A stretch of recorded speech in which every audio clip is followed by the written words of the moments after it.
Steve here again. Welcome to another part of my building the Easybuild Mark 1 coach. This one's an SO.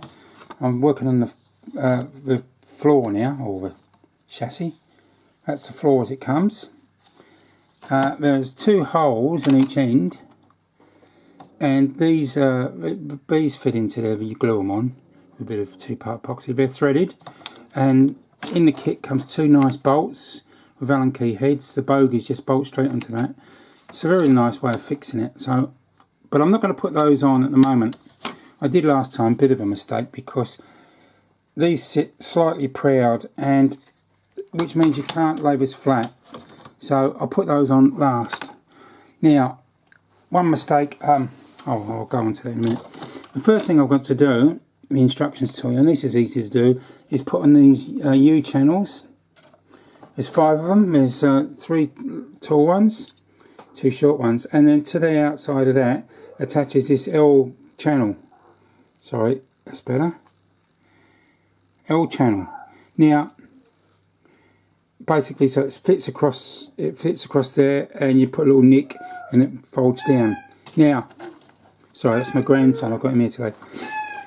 One mistake I made last time is I built all that, and then I put a Dynamo on. Now, the Dynamo doesn't fit outside there. It fits. The Dynamo's further on into the middle, and actually, I've made this up this morning. You can see it. This comes on the edge. There's 2 pieces what fold up, and the Dynamo. The Dynamo goes on with some wire. Notice that piece there. It looks like a guillotine blade. No, it's not. It's not off an SNTF coach.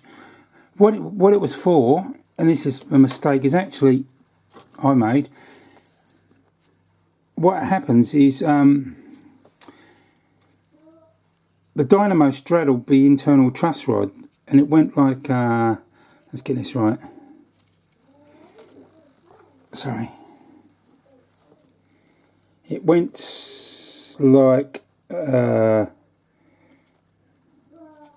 anyway, it went through there, like that. That's how it went, like that. Now, I didn't do that, so I'm trying to hold the camera and do this. And so what I basically did was build the truss rod first, and then stuck that on the outside, like that, and realised it was wrong. Most people seem to get it wrong. So what I've done this time is, these are moulded on. This is all part of the moulding here. These are moulded. So I actually cut a channel in there, and I'm going to simply glue this on with some epoxy, and then I'm going to put the truss rod on. So that's the next job. I'm going to glue that on. So hello, Noah. Noah, what noise do trains make? I'm training him well. O-gauge is the way to go, isn't it, Noah? Yes. Okay, now on the side of this Dynamo, there's a little connection box showing. You can just see it there. So I've just drilled a hole through that, and then what I've done, I've got some 8 amp fuse wire. I've got 3 strands of it. Where is it? I think that's the end I've done.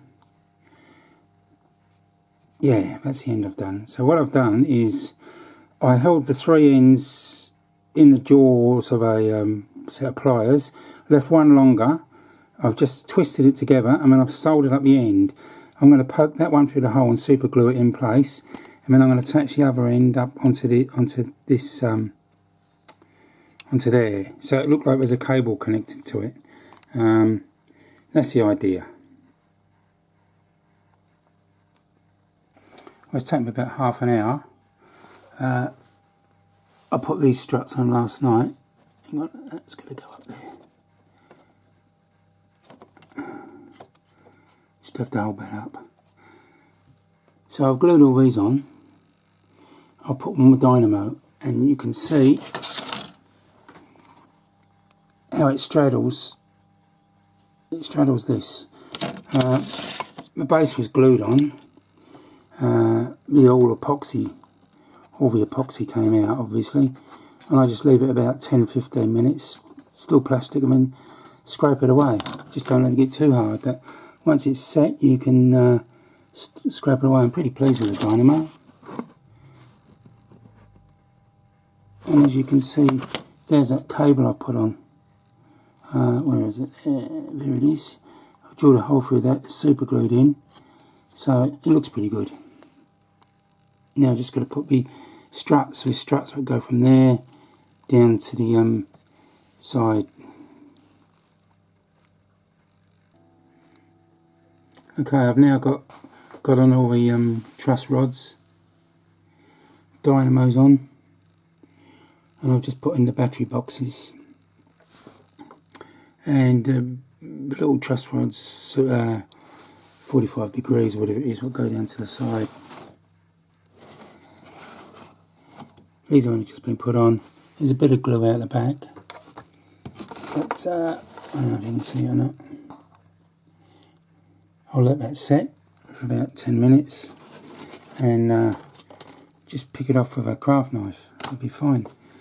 The next thing I've got to do, I've got there's a regulator box in a frame to go. Where does it go? It goes there. Sorry, there. Goes there.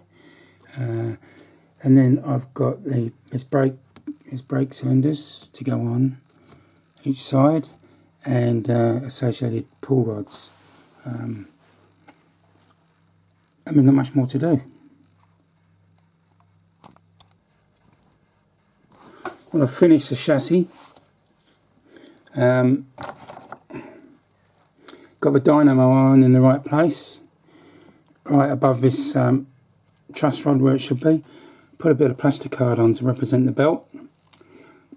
Got the two vacuum cylinders in.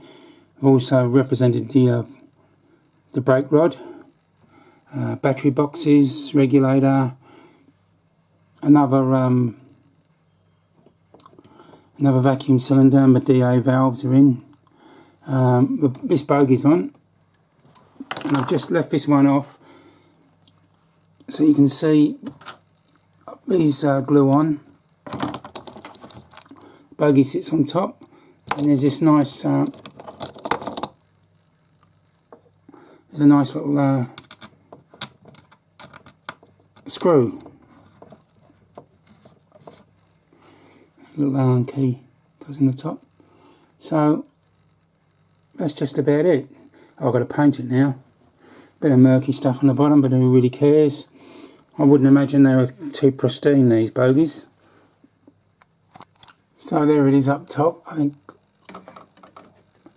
once I put this side on, or sides, and paint it, it'll be looks good. Here's the other one I built, the SK. I'm pretty pleased with that.